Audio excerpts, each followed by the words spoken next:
사도행전 11장 11절부터 18절까지 한 절씩 교독합니다.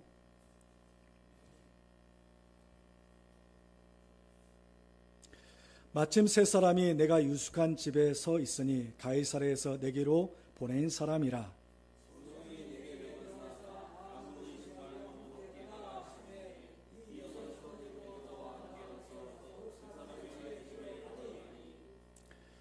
그가 우리에게 말하기를 천사가 네 집에 서서 말하되 내가 사람을 요바에 보내어 베드로라 하는 시몬을 청하라.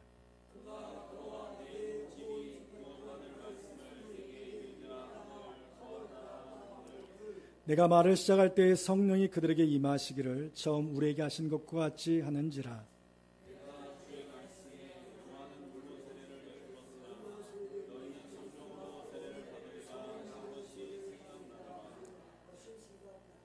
그런즉 하나님이 우리가 주 예수 그리스도를 믿을 때에 주신 것과 같은 선물을 그들에게도 주셨으니 내가 누구에게 하나님을 능히 맡겠느냐 하더라.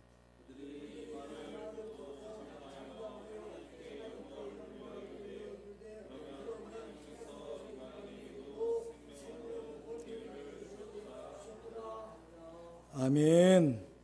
할렐루야. 우리 목사님 나오실 때 할렐루야로 환영하면서 말씀 듣습니다. 할렐루야. 감사합니다. 오늘 본문 말씀을 통해 우리를 넘어서서라는 제목으로 함께 은혜 받고자 합니다. 우리 지금 함께 사도행전을 묵상하고 있습니다. 매일매일 묵상하고 계시는데요. 제가 이렇게 사도행전을 처음 시작하면서 여러분들께 사도행전에 대해서 설명하면서 중요한 메시지 두 가지를 드렸습니다. 기억나시지요? 네. 첫 번째 뭐였습니까? 매일매일 우리가 변화해야 합니다. 그리고 두 번째로 뭐였어요? 성령님만을 의지해야 됩니다. 사도행전은 성령행전이라고도 말씀드렸습니다. 이 사도행전을 묵상하는 기간 동안에 이 성령님께서 어떻게 이 말씀 속에서 당시 사람들에게 역사하셨는지, 그리고 오늘날 우리들에게 역사되고 있는지를 깊이 있게 생각하시면 이 말씀이 더욱더 은혜가 될 줄 믿습니다. 오늘 본문이 포함되어 있는 11장, 저는 사실 1절부터 쭉 읽고 싶었는데요. 이 뒷부분이 하이라이트라서 뒷부분만 읽었습니다. 11장은 뭐로 시작하고 있죠? 베드로의 환상으로 시작되고 있습니다. 6절 말씀 보시면 그 환상이 나타납니다. 6절 말씀 보시면 뭐냐면 베드로는 네 발 가진 것과 들짐승과 기는 것과 공중에 나는 것들을 봅니다. 하나님께서 보게 하셨어요, 베드로에게. 그리고 베드로에게 뭐라고 말씀하십니까? 잡아먹으라. 잡아먹으라. 자, 9절 말씀 보시면 두 번째 소리가 등장합니다. 하나님이 깨끗하게 하신 것을 내가 속되다 하지 말라. 10절. 이 일이 몇 번 있었어요? 3번이나. 반복적으로 있었다는 걸 이야기하고 있습니다. 반복적으로 이 일이 있은 후에 이 모든 것이 하늘로 올라갔습니다. 대체 무슨 일일까요? 이게 무슨 의미일까요? 베드로가 혼란함에 빠졌을 겁니다. 베드로가 지금 어떤 사람이고 어떤 문화 가운데에서 어떠한 역할이었는지를 우리가 생각해 봐야 할 필요성이 있습니다. 베드로가 누굽니까? 우리가 잘 아는 대로 그 신분이 뭐죠? 그렇죠. 어부예요. 낚시하는 그물 깃는 어부입니다. 그렇죠. 어부였어요. 그런데 그가 예수님과 함께 하면서 그의 역할이 뭐였어요? 오른팔 있잖아요. 오른팔. 우리 베드로 뭐라고 불러요, 보통? 그렇죠. 수제자. 예수님의 가장 곁에서 예수님의 말씀을 가장 많이 듣고 익힌 수제자였어요. 그의 출신이 어부였지만 예수님을 통해 많은 가르침을 받았고, 지금 6절에서 나타나는 이 짐승들, 그 환상에 나타나는 것들을 딱 마주하면 베드로는 어떤 느낌이었을까요? 그거를 이제 아셔야 돼요. 이거를. 우리 아름다운 은혜교회 성도님들 수준이 높으시니까 왜 이 말씀이 베드로가 당황했는지 또 고민이 됐는지 이 지점을 알아야 됩니다. 베드로가 지금 6절에 나타나 있는 이 짐승들은 율법에서 먹으면 안 된다라고 명확하게 기록하고 있어요. 그러니까 베드로가 지금 환상을 봤어요. 하나님께서 먹으라고 이야기했습니다. 그럼 지금 어때요? 뭐가 상충하고 있는 거죠? 율법과 하나님의 음성이 전혀 다른 것을 이야기하고 있는 거예요. 베드로는 율법을 잘 지켜서 먹지 않겠습니다. 하나님, 이것은 하나님께서 율법으로 우리에게 주신 것 아닙니까? 깨끗하지 않은 것 아닙니까? 이렇게 계속 스스로를 계속 생각한 거예요. 그러면서 베드로의 마음은 뭐였던 거예요? 음성이 혹시나 잘못되지 않았을까? 내가 지금 잘못 들은 게 아닐까? 그러나 나의 신념은 뭐예요? 율법에 기반한, 내가 겪은 예수님의 말씀에 기반한 이것들을 잡아 먹으면 안 되는 거예요. 그러니까 두 번째 음성이 신경이 쓰일 수밖에 없었어요. 두 번째 음성이 뭐였다고요? 내가 거룩하다고 하는 것, 내가 깨끗하다고 하는 것을 네가 속되다 하지 말라. 마음에서 더 불편함이 일어났겠죠. 율법적으로도 안 되는 건데 안 되는 것 같아요 라고 했는데 그 음성이 내가 깨끗하다고 하는 거야. 네가 뭔데? 9절 말씀 보겠습니다. 9절 말씀. 또 하늘로부터 두 번째 소리가 있어 내게 이르되 하나님이 깨끗하게 하신 것을 내가 속되다고 하지 말라. 베드로는 지금 자신이 알고 있는 율법과 지금 하나님의 음성 사이에서 갑자기 혼동이 오기 시작합니다. 먹어야 될까요? 말아야 될까요? 네라고 해야 될까요? 아니요라고 해야 될까요? 뭐라고 해야 될까요? 여러분들이라면 어떻게 하시겠습니까? 이 음성이 몇 번이요? 3번이나 들렸어요. 한 번이면 그냥 무시할 수 있는데 잠깐 고민하는 사이 얼마나 시간이 지났는지 모르겠지만 3번이나 반복적으로 이 음성이 들렸습니다. 제가 그래서 이런 표현을 여러분들에게 쓰고 싶습니다. 사랑하는 성도 여러분, 바로 오늘을 살아가는 우리들이 가장 많은 딜레마에 빠지게 되는 지점이 바로 여기라고 생각합니다. 성경적으로는 내가 해야 되는 것이 무엇인지 명확하게 알고 있어요. 그런데 현실 속에서는 어떻습니까? 현실 속에서는요. 저도 주중에 상담 사역을 하면서 민원인들 좀 이상한 사람들 전화 많이 오고 그거 대응하려고 하고 이러면 성경적으로는 내가 어떻게 이런 사람들이랑 같이 대화를 하고 이러나 마음에 막 불릴 듯이 일어나서 아무것도 안 해주고 싶고 그런데 사실 이 센터 측면에서 보면은 그런 민원인들을 잘 대해줘야 되고 이것들을 잘 서비스 받을 수 있도록 도와줘야 되고 잘 연결해줘야 되는 책임이 저에게도 있는 거죠. 그 딜레마 지점에 저도 늘 빠집니다. 이럴 때 우리가 어떻게 하냐는 겁니다. 다시 말씀드리면 신앙적 기준과 나의 삶의 선택지가 다를 경우에 어떻게 하냐는 겁니다. 우리는 고민합니다. 그러다가요 스스로 타협합니다. 하나님께서 이해해 주시겠지. 그리고는 뭐를 해요? 후회를 합니다. 하지 말걸. 그리고 다시 똑같은 상황에 마주하면 어떻습니까? 또다시 같은 실수를 반복하는 게 바로 우리들입니다. 9절 말씀 다시 보십시오. 내게 이르되 하나님이 깨끗하게 하신 것을 내가 속되다고 하지 말라. 하나님께서 깨끗하다라고 이야기하는데 지금 누가 속되다라고 이야기하는 거예요? 베드로가 지금 속되다라고 이야기하는 겁니다. 누가 판단하고 있는 거예요? 베드로가 판단하고 있는 겁니다. 신앙적 기준과 나의 선택이 다를 때 바로 나에게 정확하게 성령님께서 묻고 계신 것이 있습니다. 양이원아 맞냐? 양이원아 맞냐? 사랑하는 아름다운 은혜교회 성도 여러분, 이 지점에서 우리가 깨달아야 하는 것이 무엇입니까? 바로 다를 수 있습니다. 다를 수 있습니다만 나는 어떤 기준으로 살 것인가입니다. 신앙과 삶이 다를 때 우리는 어떠한 기준으로 살아야 됩니까? 우리는 정답을 알고 있습니다. 바로 하나님의 기준으로 살아야 합니다. 그런데 알고 있는데 무엇이 잘 안 됩니까? 그렇습니다. 맞습니다. 실천, 행하는 것이 잘 안 돼요. 지금 누가 속되다라고 하고 있다고요? 내가 속되다라고 하고 있는 겁니다. 내가요.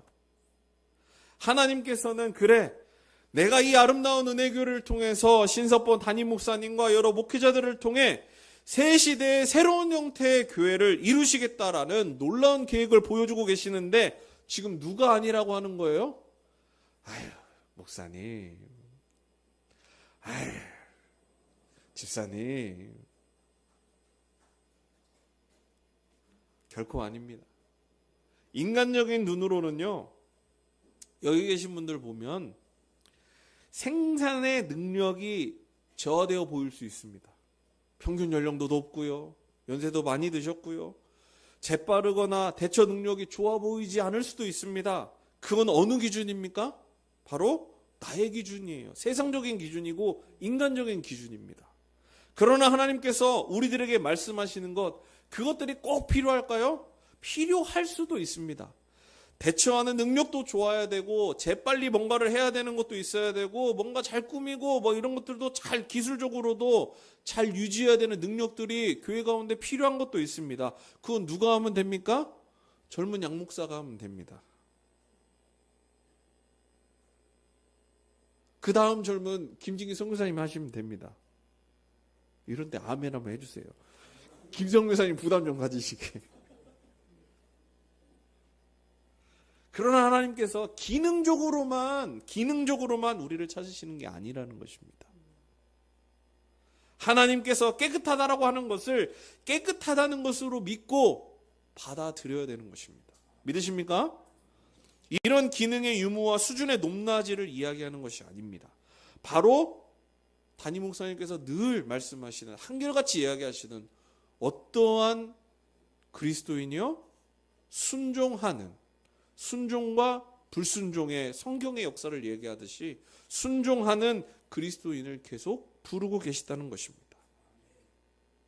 그래서 이런 환상 뒤에, 이 환상 뒤에 하나님께서 더 놀라운 일을 겪게 하시는 거예요.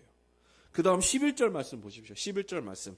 마침 허둥대고 있었어요. 이 환상 갖고 마음이 막 어려워진 베드로에게 갑자기 또 다른 사건이 바로 등장합니다. 세 사람이 베드로의 집 앞에 서 있었습니다. 가이사라에서 보내심을 받은 사람들이었습니다. 성경에서 구체적으로 설명하고 있지는 않지만 이 세 사람이 어떤 사람이냐? 오늘의 결론이에요. 18절 말씀 보시면 하나님께서 이방인에게도 생명 얻는 회개를 주셨다. 바로 이방인들을 베드로에게 보내주신 겁니다. 더 구체적으로는 어떤 이방인이냐? 구원받은 이방인이었습니다. 이 사람들은 사도행전 10장 44절에서 48절 말씀 보시면 이미 베드로에게 이방인들에게 성령을 선물로 부어주심을 베드로가 경험케 했습니다. 그리고 베드로가 놀랐습니다. 아니, 이방인이 성령 충만함을 받아? 이방인이 생명 얻는 회개를 얻어? 사랑하는 성도 여러분, 베드로에게 환상을 보여주신 것은 이미 이방인을 향한 하나님의 눈이 바로 너희들의 눈으로, 너희들의 판단으로 이것들이 안 되는 것이 아니라 지금 이 환상을 통해 율법적인 것을 다시금 정리하고 이제는 그 율법을 뛰어넘는 하나님의 놀라운 계획을 바라라고 하는 표상으로 지금 보여주고 있는 것입니다. 이 메시지는 단순히 우리가 먹고 마시는 의식주, 무엇을 먹어야 되고 무엇을 먹지 말아야 되고 무엇을 해야 되고 무엇을 하지 말아야 되고 하는 율법적인 것이 아니라 이제 복음의 능력, 구원, 성령의 역사가 지금 어디까지 가는지를 베드로를 통해 우리들에게 보여주고 있는 것입니다. 그 성령의 역사는 이제 이방인에게로 향합니다. 그 이방인은 누굽니까? 바로 역사적으로, 민족적으로, 인종적으로 거들떠보지도 않고 상종하지도 않고 버림받고 천대받고 아무런 소망도 없고 더더구나 선택받은 존재들도 아닌 그들에게 이제 율법적인 모든 사슬이 끊어지고 유대와 이스라엘에게만 국한되었던 모든 구원과 은혜의 역사가 이제는 그들을 넘어서서 세계와 열방 가운데로 퍼져감을 베드로를 통해 보여주고 계시는 것입니다. 바로 이 모든 것들을 두 글자로 함축할 수 있습니다. 바로 선교의 시작을 알리는 중요한 성령님의 환상이며 하나님의 음성인 것입니다. 사랑하는 성도 여러분, 저는 이것을 이제 세 가지로 여러분들과 함께 오늘의 말씀의 방향에 대해서 적용해 보고자 합니다. 첫 번째로 먼저 나를 넘어서야 합니다. 따라해 보겠습니다. 나를 넘어서야 합니다. 한 번 더요. 나를 넘어서야 됩니다. 우리가 잘 아는 대로 나는 어떤 존재입니까? 네, 우리는 여전히 매우 고집스럽고 이기적이고 편협하고 삐지기 좋아하고 등등등 내가 세상의 중심인 것처럼 살아가고 있습니다.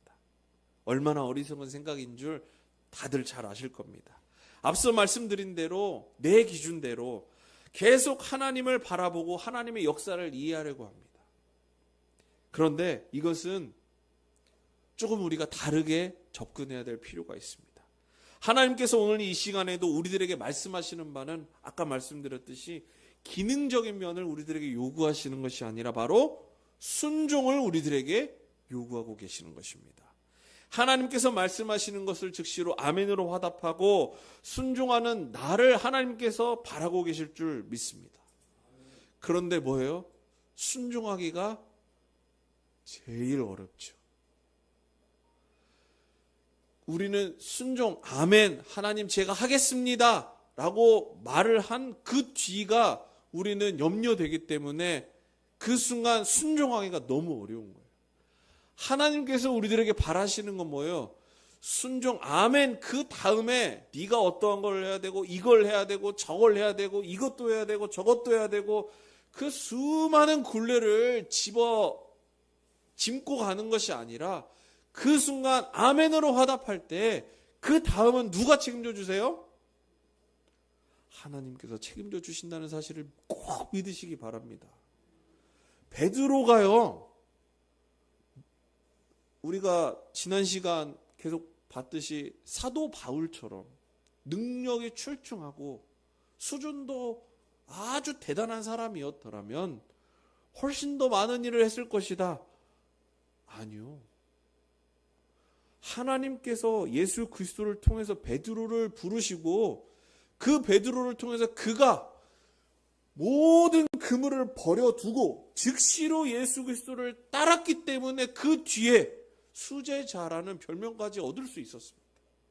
그 놀라운 일을 겪게 했습니다. 그런데 베드로가 능력이 많다고요?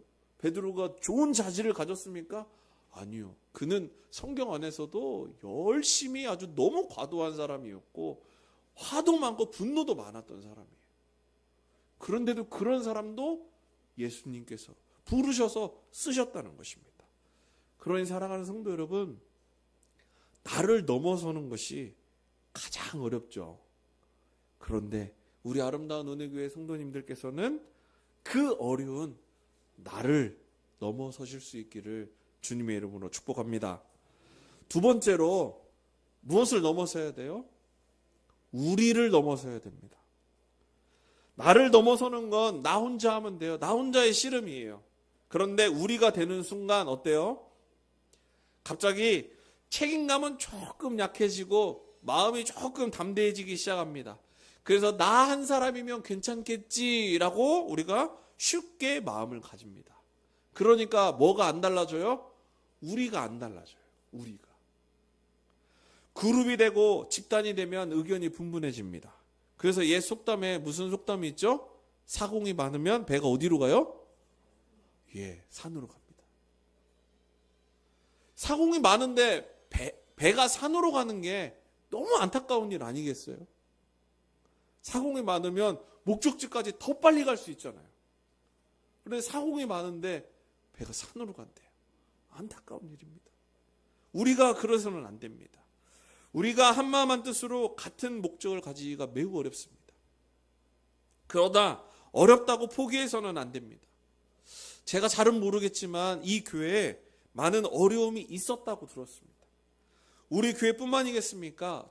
제가 전에 있던 교회도 마찬가지고 사람들이 모이는 곳이라면 어려움은 항상 있습니다. 그 어려운 시기에 진정한 공동체 의식이 나옵니다. 어떤 사람은 이유가 있겠지만 견디지 못하고 사정에 의해서 공동체를 떠나가기도 합니다. 어떤 사람은 그냥 아무 생각 없이 공동체에 머무르기도 합니다. 또 어떤 사람은 가슴 아파하면서 슬퍼하면서 자리를 지키면서 공동체의 재건과 회복을 위해 애를 쓰시는 분들이 있습니다. 노력하는 것 힘듭니다. 그냥 굴러가는 대로 그냥 있는 대로 가는 게 제일 편해요. 튀지 않고 모나지 않고 그냥 중간만 가라. 그러나 내 시간, 내 물질, 나의 것을 희생하고 헌신하는 데는 쉬운 일이 아닙니다. 그런데 다 내 거라고 생각하면 못합니다. 하나님께서 주셨고 하나님께서 오늘을 살아가게 하셨기 때문에 우리가 오늘도 이 모든 것들을 할 수 있는 것입니다. 그렇기에 개개인이 모여서 우리가 되고 우리가 되어서 우리가 함께 우리를 뛰어넘을 때 하나님께서는 이 교회를 통해 이 공동체를 통해 하나님의 역사하심을 경험하게 되고 하나님의 계획을 이루는 우리가 될 수 있음을 꼭 믿으시기 바랍니다. 세 번째로는 제일 중요합니다. 넘어서서 그 너머를 간절히 사모해야 됩니다. 우리를 넘어서면 무엇이 보일 것 같습니까? 우리를 넘어서면요. 어떤 분에게는요, 우리를 넘어서면 대한민국을 넘어서서 북한이 보인다. 북한의 마음이 계시는 분들이 계세요. 그래서 그런 분들은 북한 선교에 열심을 가지고 활동하시죠. 탈북민들 위해서도 애쓰시고 또는 이렇게 중도 입국자들이 아파하는 것들을 보면서 가서 봉사활동도 해주시고 그래서 어떤 분에게는 우리를 넘어서서 북한에 우리가 눈을 두어야 된다 이렇게 말씀하시는 분들이 있습니다. 맞습니다. 그러면 우리라는 여러분들의 개개인에게 우리라는 개념을 넘어서면 누가 어떤 대상이 보이냐는 겁니다. 아마도 김진기 선교사님에게 우리를 넘어서면 누가 보입니까? 라고 하면 누가 보일 것 같으세요? 그렇죠. 다 아시죠? 아마도 우리 김진기 선교사님에게 우리를 넘어서면 누가 보입니까? 이러면 캄보디아 사람들이 보일 것 같아요. 여전히 밝아 보이는 미래의 인재들 그리고 안타까운 다음 세대의 아이들이 도움을 기다리고 있고 복음으로 그 하나님의 나라를 완성해가는 캄보디아를 꿈꾸면서 준비하고 계시는 것입니다. 그렇다면 여러분과 나, 우리 너머에는 무엇이 보입니까? 무엇이 있습니까? 저에게 여러분들께서 그렇다면 양 목사님 너머에는 무엇이 보입니까? 라고 질문하신다면 저는 이렇게 여러분들에게 답변 드릴 수 있을 것 같습니다. 저는 교회에서 상처받고 잃어버린 성도들이 보입니다. 그리고 부부와 가족 안에서 관계적 어려움을 겪고 있는 안타까운 가족들이 보입니다. 예전에는요, 국내에 낙도와 오지에 있는 그 대상들이 너무나도 마음이 아프고 그 영혼에 대한 사랑이 넘쳐서 방학이 되면 낙도와 오지에 가서 우리 담임 목사님하고 우리 김진기 선교사님이랑 정선에 갔어요. 한 번은. 정선에 가서 제가 사진을 좀 준비할까 하다가 제가 미처 준비를 못했는데 그 정선에 가면요, 산 한 면이 콩밭이에요. 그런데 여기 계신 분들 정도의 연배 계신 분들이 농사를 지으세요. 그러니까 잡초를 뽑을 수 있겠습니까? 그 산 한 면을 오르락내리락 하면서 어려워요. 그러니까 저희가 가가지고 하루 종일 하는 게 모자 쓰고 그 잡초 뽑고 있는 겁니다. 그 산 한 면이 되는 콩밭을. 밤매러도 가고, 배수로가 뚫리지 않아서 배수로가 막혀가지고 배수로 공사도 하고, 펌프 고장났다고 해서 땅 파가지고 펌프도 바꿔주고, 낙도에 가서 저는 복음도 전했습니다. 진도에도 갔고요. 하마도라는 곳에 갔는데 한 번은 비가 억수같이 왔어요. 입도를 하는데 비가 너무 많이 오니까 위험했어요, 사실. 그런데 비 쫄딱 맞고 섬에 딱 내려가지고 마을에 가는 앞에 섰는데 거기에서 섬 주민들이 나가라는 거예요. 들어오자마자 나가라는 거예요. 비 쫄딱 맞고 우리가 여기서 뭐 딴 게 아니라 이런 다양한 의약품들도 나눠주고 또 이런 봉사활동 하러 왔습니다. 필요 없다는 거예요. 나가라는 거예요. 몇 시간을 거기서 비 쫄딱 맞고 있다가 간신히 마을 회관에 들어가서 며칠 동안 거기에서 복음도 전하고 생필품들도 나눠드리고 이야기도 하고 했던 경험이 있습니다. 그러다가 담임 목사님과 또 눈을 열방으로 돌려서 대한민국에서 가장 가까우면서도 저에게는 불편한 일본에 가서도 복음을 전했습니다. 그리고 필리핀에 가서도 선교 사역을 하고 또 아프리카 케냐에 가서도 1년 반 정도 복음을 전했습니다. 사랑하는 성도 여러분, 하나님께서 우리를 사용하십니다. 믿으십니까? 뭐 거창하고 대단한 것을 해야만 하나님께 쓰임받는 것이 아니라 하나님께서 필요하신 대로 우리를 부르시고 사용하십니다. 다만 우리가 해야 되는 건 뭐라고요? 순종하고 나를 맡겨드리고 아멘. 하나님께서 깨끗하라고 하신 것을 제가 음성을 아멘으로 받고 하나님 깨끗한 거 제가 받겠습니다 라고 한다면 그 너머를 하나님께서 예비하시고 그 너머에 하나님께서 우리를 통해 많은 영혼들을 경험케 하시는 놀라운 구원의 사역을 펼쳐가게 될 줄 믿습니다. 말씀을 맺겠습니다. 나를 넘어서야 합니다. 우리를 넘어서셔야 됩니다. 그리고 그 너머에 하나님께서 바라시는 것을 이제 구체적으로 행하셔야 합니다. 하나님의 눈이 어디에 있는지 우리가 다시 우리를 돌아보셔야 됩니다. 어떤 분에게는 지금 내가 당장 마주하고 있는 먹고 사는 어려움이 있어서 하루하루를 살아내기 어려울 수도 있습니다. 어떤 분에게는 이제 깨달음을 통해 생각나는 이웃들이 있어서 내가 그래 이런 것들을 한번 해봐야 되겠다라고 마음이 드실 수도 있습니다. 또 어떤 분에게는 조금 더 여유가 있으셔서 사회적 약자와 소외된 자에게도 그 눈길이 향할 수도 있을 겁니다.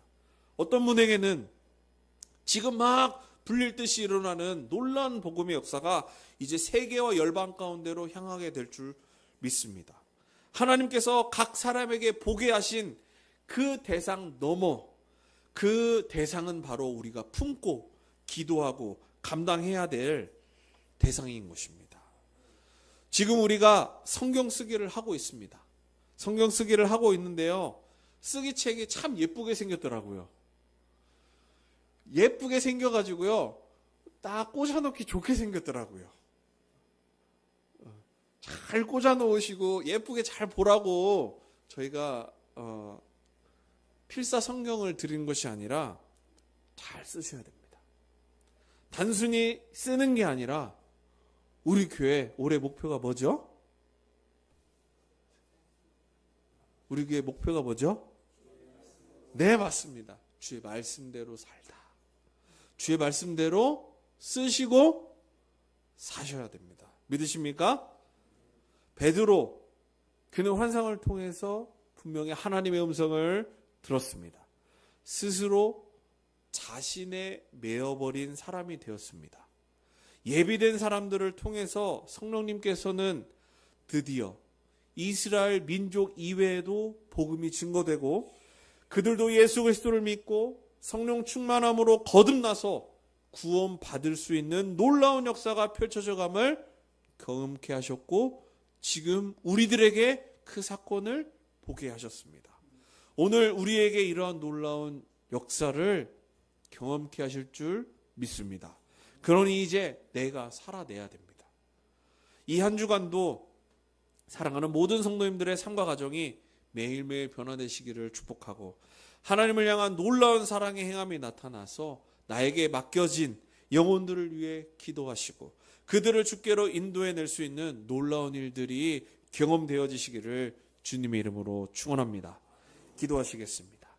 하나님 아버지 감사합니다. 오늘도 이 귀한 말씀을 통해 베드로 그가 본 환상 그리고 그가 겪었던 율법적으로 맞지 않는 그 환상의 물건들이 하나님의 음성을 통해 하나님께서 내가 깨끗하다고 하니 네가 더럽다라고 하지 말라 라고 하신 그 모습을 통해 내 스스로를 돌아보는 시간이 되기를 원합니다.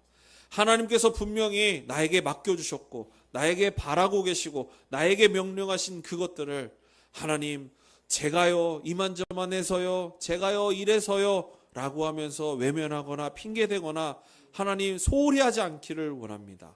이제는 순종하고 아멘하고 하나님 이것들을 감당해낼 때 나에게 이것을 감당해낼 수 있는 힘과 능력과 좋은 사람들과 좋은 것들을 더욱더 부어주시기를 원합니다 라고 하는 기대를 가지고 하나님 우리를 넘어선 그 놀라운 대상들을 품고 기도하고 그들에게 복음 증거하기를 원합니다. 하나님 지금 우리는 우리 앞에 내 발등 앞에 있는 것만 보기 급급합니다. 하나님 다시 한번 우리가 고개를 들고 눈을 더 멀리 두어 하나님께서 바라보게 하신 그 대상들을 바라보기를 원하오니 하나님 우리와 함께하여 주셔서 이 놀라운 일들을 통해 이 베드로의 모습을 통해 우리가 이 베드로처럼 다시금 이것에 빠지는 것이 아닌 베드로의 모습을 반대 삼아 교훈 삼아 우리가 더욱더 세상과 열방 가운데로 나아갈 수 있는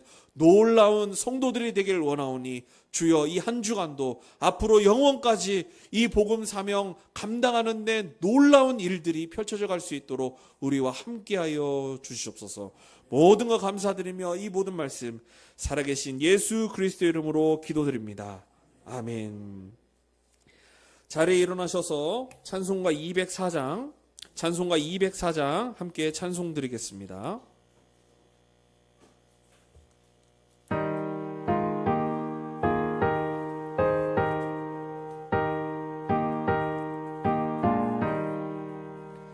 주의 말씀 듣고서 준행하는 자는 반석 위에 터닫고 집을 지음 같아 비가 오고 물 나며 바람 부딪혀도 세운 집 무너지지 않네. 잘 짓고 잘 짓세 우리 집 잘 짓세. 만세 만성 위에 나 우리 집 잘 짓세.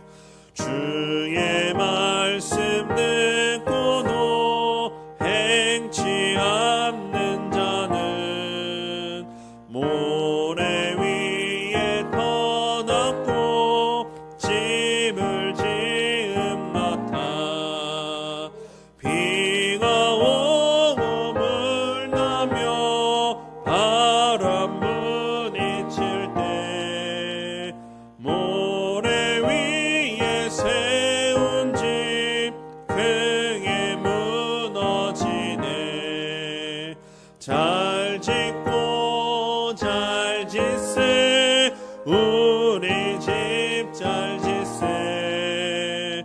만세 만성 위에 나 우리 집 잘 짓세. 세상 모든 사람들 집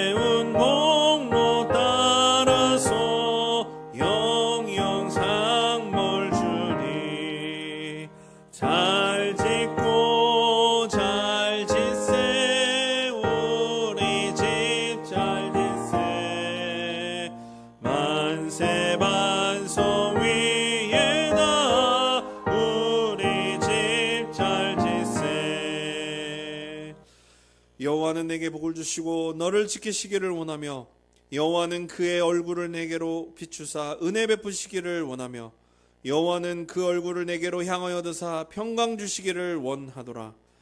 이제는 우리 주 예수 그리스도의 은혜와 하나님 아버지의 한없는 사랑하심과 성령님의 충만 보호교통 인도하심이 이제 나를 넘어 우리를 넘어 그 너머를 품고 말씀으로 살아가기를 다짐하는 사랑하는 아름다운 은혜교회 모든 성도들과 이들의 가정과 생업과 관계와 우리나라와 열방과 세계 위에 이제로부터 영원토록 함께 있을지어다. 아멘.